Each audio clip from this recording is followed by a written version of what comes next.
Good morning, good afternoon, good evening to all our audience from around the world. As most brand owners, meeting planners, and event organizers know, technological disruption has brought profound changes to the MICE industry. Today's meetings, conferences, and exhibitions are increasingly being planned, organized, and managed using digital tools. Digital tools are becoming such an integral part of strategic event management, given their proven ability to bring in substantial benefits, such as significant cost and time savings, higher attendee satisfaction, and a better exposure and image building. Widespread digitization has brought us closer to a new understanding of communication within the meetings industry, and being familiar with key components is critical for brand owners, planners, organizers, marketers, and anybody involved in this exciting industry. Joining me to tell us more about this subject today is Mr. Piyush Gupta, who is the president of Keystone. Welcome, Piyush. How are you doing today? Hey, thank you. Thank you. Doing very well. Thank you so much. I hope you're doing good too. Thank you so much, Piyush. Thank you for joining us. So tell us a little bit about Keystone.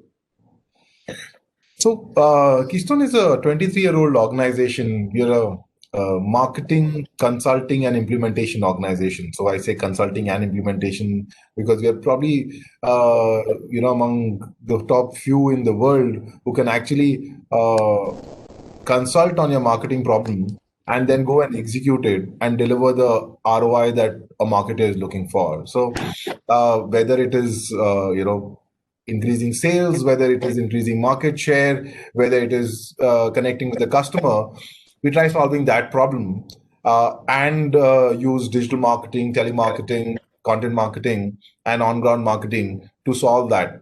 And eventually, land up at, okay, we were able to increase the market share by 1%, whether we are able to get sales by, so for example, what we've done is over last 8-9 months, we've got leads generated for our customers for about $500 million, right? So when we talk about that numbers, everyone says, okay, in COVID, did we actually do that? But we actually did that for quite a few brands globally, right? So that's what we do. That's who we are, right? And we are present in India, Singapore, Middle East, and US. That's our presence from an office point of view. And we're a data and a tech-driven organization. So technology is at the heart of it, and we play with a lot of data, and we build a lot of algorithms, using that data to be able to predict what works for a marketer, and can we add, from an ROI point of view, how does data play a role for them? So that's what Keystone is, and that's what we do overall. So Piyush, you've said many things which are magical to a marketer like me. So right from integration, from strategy down to execution, Absolutely. and layering it with technology, data, and analytics. Very few agencies can actually do this. So Right. thank you for sharing that. Last week vaccination started in India, and it started in Europe and in US. And most people are saying the whole pandemic would have subsided by, say, June, July, or August. And physical events have already started with 50 people, and maybe they will expand to 200, 300, and more. Right. What is the future of virtual events as you see it? So, our experience of when we launched our own platform early last year was, we brought in our on-ground experience to virtual. And then we've done, hundreds of events on this platform globally. And when we did it, the question that was there in the mind was, when things open up, will it continue to scale up, right? And then we went into the research mode of, okay, what's going to work, what's not going to work. So before COVID, virtual event space was about $77 billion industry. And when we look at it now, the data, it says that in about 5 years time frame, it is expected to grow to about $600 billion, right? So look at the growth that it is expected. And this is not my numbers, this is the research that is talking about, right? The other data that is being spoken about is, we've spoken to a lot of marketing managers across the globe, trying to understand that when things open up, right, will you go back to on ground, or will you continue virtual? So one thing that came out was, in current scenario, about 40% of the marketing spends is done on ground events. That's the data as of based on the conversation with the marketers.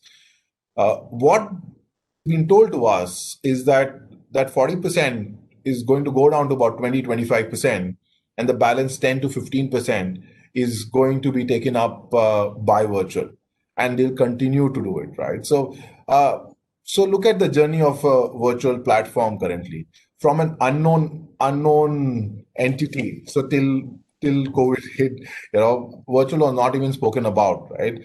And then suddenly, rather than becoming desirable, it became a must. That if you want to connect with your customer, you have to go on a virtual platform. So it kind of skipped multi levels, and then it became a must tool for people across the globe. And now when things will open up, people will have to make a choice. Will we go back on ground, or will we continue to be virtual, right? Some of the events that we've done, for a lot of customers, it's a 5x ROI compared to on ground, right? So from the research and from what we see, even when things open up, virtual will continue to be there. It will not be from a must, it will become optional and desirable. But because people have been forced to see the benefit of virtual, it's going to, occupy a reasonable amount of space, in the marketing budget. Thank you, Piyush. I have a sense that usually when you go to events and trade shows, you don't see a lot of senior people. If they come, they do their session and then they leave, give out awards, and they leave. Yeah. I wouldn't be surprised if we continue seeing a lot of virtual events, for at least for C-level people who don't have the time to travel and go. I was a part of one such event recently where Right. they matched the virtual with the physical. So they Right. had wine and cheese catered to our residences while we were attending the virtual event. Absolutely. So, yeah, I think if you look at it, for us, there are three pillars for a virtual event. One is the experience part of it. The second is the interactivity part of it. And third is the data, right? So the platform is built for experience. The interactivity and engagement, right? The reason why people are there, and then wine and cheese will be the first part of it, which is the experience, right? And people are going all the way to kind of create all kind of experiences. Wine and cheese is a good one, actually. But if you look at the interactivity part of it, one reason why people engage and why a senior folk would want to be part of an event is, can I connect with the like-minded people, right? So if I will be wanting to attend an event, two things. One is the content good enough for me to sit and consume that, right? And the second is, can I connect with people whom I can network and engage with them, right? That's what it is. And that's where the bot that we've launched comes in the picture. So Versa, what she does is, she's basically, some portion of Versa is like a matchmaking tool in the B2B space. So it's like a dating B2B market, B2B tool, if I can put it in a lighter note that way. And for a senior folk, and what we've done is, we've basically looked at how different profiles of people behave on a platform. So we have tons of data and analytics on it, which says how does a CXO is behaving on a platform, how does CXO -1 and -2 behave on a platform, right? And where do they spend time, what do they like to do, right? So one thing we figured out is that networking and engagement is a key thing for them, right? Apart from obviously consuming content, which is there. That's where Versa comes in. She's able to understand and learn from your pattern, right? And who you are, and guide on whom you should connect with. So look at, if I am, what online has done is, now instead of doing 50 people event, now online has made it 500, 5,000, you can do it, right? It just becomes easier. So what it has basically done is, when because there are so many people, whom do you network with? And you can't see them, right? So you just don't know where to get started. What Versa is able to do for a senior folk also is able to learn from your behavior patterns and who you are, and say, here you go, here are the top 10 people whom you should network with, right? And boom, okay, here I can exchange business cards, I can connect with you, I can chat with you, and make the conversation meaningful on the platform, right? So hence, for senior folks, it definitely makes sense. And like you're saying, that in an on-ground event, that senior folk would come in, give an award, have a conversation, and then move away. Here, we've seen a lot of them staying for a much longer time frame as compared to what they would do in an on-ground space. So yes, things are Thank, changing. thank you. Sounds like a very exciting lady. So, very relevant connections in an event is a challenge I've always faced because, especially in a virtual event, 500 people, whom should we connect with? What are the other exciting use cases which the bot solves? So one thing is obviously, like I said, it kind of, it's basically your companion throughout your, journey on the platform. So one, it does help you to connect with people. The other thing is, online, you have a luxury to put a lot of document, right? The moment you tell, so there are 20 exhibitors, you've told the organization that you can actually put resources. There are a lot of PDF documents. So we've seen at an average, there are from 50 to about 500 documents that gets uploaded on the platform in an event. Now, how do you decide which one should you download and will make sense, right? The other thing the bot does is point out, read all those documents, connect the documents with your interest area, and then tell you that these are the top 10 documents or top 20 documents that you should read and download, which is basis what you are wanting to get out of the platform. So that's another thing the bot does.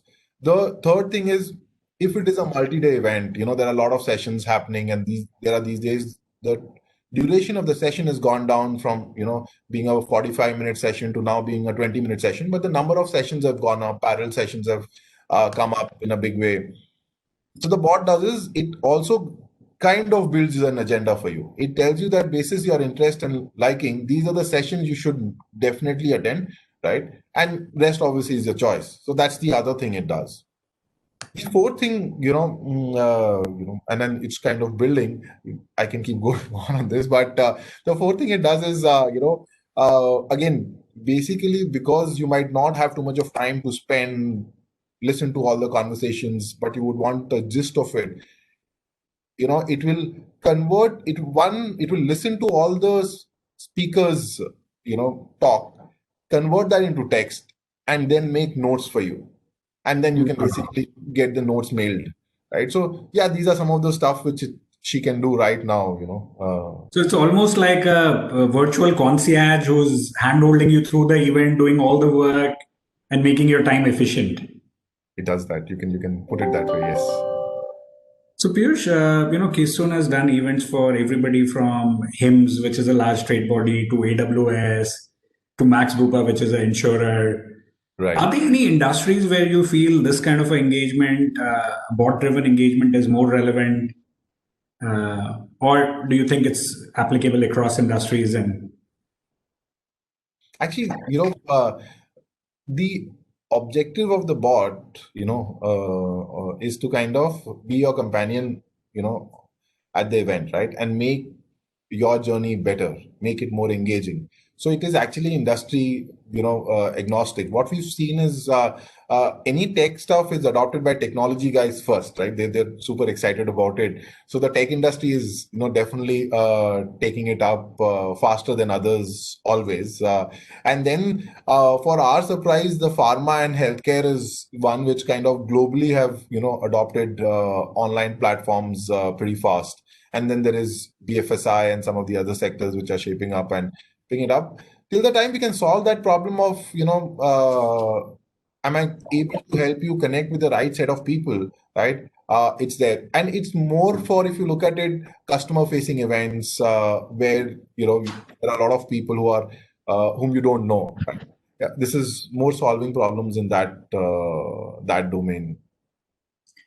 so Piyush, often as a senior marketer, I feel that every time there is a new technology, like XR came in, AR, VR, the early adopters start using it, and then it at times doesn't become mainstream because the business benefits aren't there.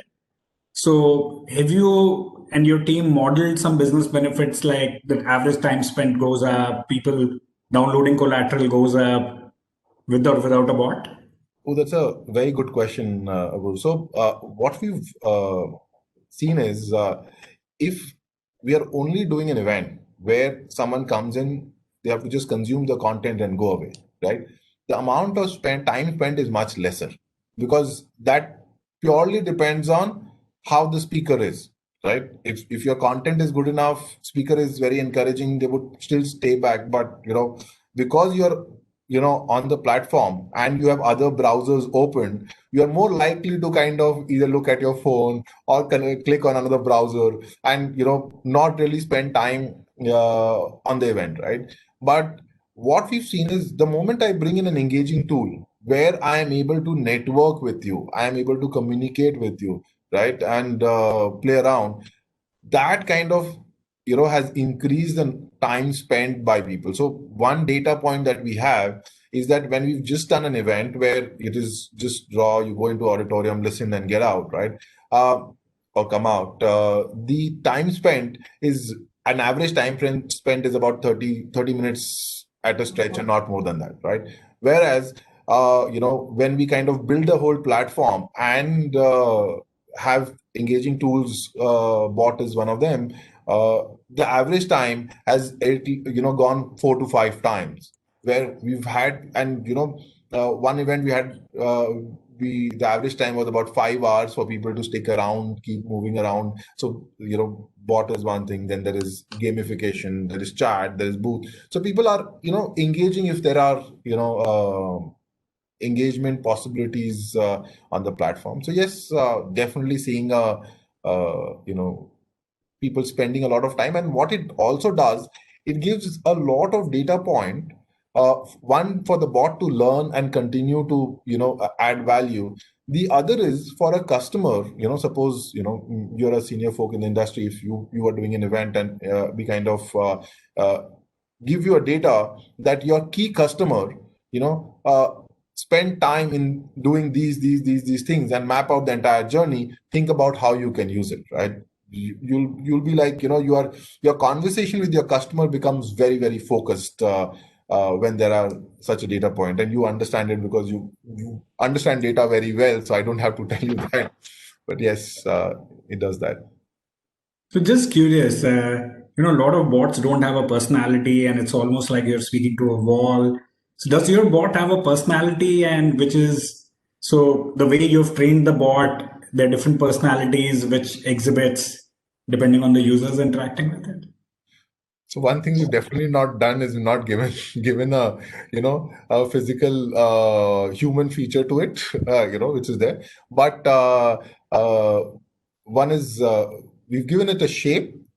It definitely, or she definitely has eyes. So and a head, which says that yes, she can think and guide. And see you. That's there. And yeah, I think that's about it. Other than that, it's more of the intelligence that we are talking than giving a walk and talk kind of a bot. Maybe I don't know if people like you suggest that it is good to have someone who can walk and talk along with you in a virtual environment. Maybe we'll adapt that also. So Piyush, as a marketer, I know when we started looking out for events platform, we were really confused because there were a bunch of platforms. So Right. what's your advice to senior marketers when they think about virtual event platforms? How should they select one? Any best practices, advice? So, the good thing is, it's purely dependent on what you're looking at, right? It's as a marketer, what's your focus? There are When we first launched it, we were the first few in India to put it across, right? And now, considering that we are able to connect with people globally, what we've seen is there are, different people have a different set of requirement. If you are wanting to make it experiential, then there are so what we did was we made a graph where we had put in customization and experience as two buckets, and put different players in it, right? So now as a marketer, we've seen that there are some marketer who are looking at experiential, and some marketer who are looking at customization, some are looking at both. So it depends on what you're looking at, right? There are a lot of platforms which are available. Important thing is uh, you know look at do look at all the platforms if you're looking at data, then does the platform give you all kind of reports and analytics that you're looking at, experience that you're looking at? Does it work on all the devices? Because one learning that we've had is when we started off, we thought okay, it's an event and people will consume content on a larger device. But what we've realized is that people still want to consume content on their mobiles, on their iPads, right? So does it work there? Is it compatible, right? So that is there. Plus, I feel, and this is what we are seeing trend this year, vis-a-vis last year, is that people are willing to sign an enterprise deal, and they're saying that, okay, let's sign a yearly contract, right? What it does is it does few things. One is it gives you clarity within your organization that yes, this year we are going to do so many stuff online. That's one thing which is there. Second thing it does, it becomes more cost effective, because what the platform does, or I don't know about a lot of others, but what we bring on is that you can actually build your own virtual conference environment. And once you take that, you don't have to rebuild it again and again. It means that if you built it, you can do 10 events and the cost is, fairly less in that space. So I think, yeah, these are some of the factors which when a marketer is looking at, if you can evaluate it and be sure about what you are wanting to do, it'll be easier for you to decide the platform. So Piyush, I always wonder when you use a virtual events platform, there is a lot of, rightfully, as you said, a lot of data which is collected. Which PDF did you download? Right. Which session did you listen to? Does it do a lead scoring on the individuals and then generate a lead into the CRM? Oh, it can do that. So it does. So it scores, gives scores to every individual. Basis different parameters, every individual gets a score. And if someone wants it, that can be integrated with a CRM. So we've basically done integration with quite a few platforms globally, whether it is a Marketo and Eloqua and others, right? So if someone wants to kind of say, okay, leads, and then link it to my CRM, an API gets created and quickly gets integrated. So yes, it can do that. So the idea is basically it's built in a way that we don't want to kind of create another salesforce.com for you or another marketing tool for you, right? We say, okay, what you have, can we play around with within that scope itself, right, and add more value to it. So for example, a lot of people say, okay, we already have our registration tool or a tool which kind of where people come in and put their details. Can your platform integrate? So we kind of start the integration there, and then what the platform can do with that integration is that it can also give you the data or an analytics on what is the platform that's working for you, which is whether your social media is working, whether your SMS is working, email is working, tele is working. It also gives you that kind of information if you want from the platform. So if you integrate it, it will give you that information. And then, your sales guys would love it because, for example, I'll give you an example. For a brand, when we did a sales conference, there were, enterprise customers who came in, and there were, SMB customers who came in. For an enterprise customer, for that sales team, we were able to say that this enterprise customer, 4 people were there and they behaved like this. And this is the primary content they were focusing on. So next time you make a call, please talk about this. Wow. So yeah, it's fascinating actually what virtual can do. Amazing. So thank you so much, Piyush, for telling us all about your amazing platform, the Keystone platform and the chatbot.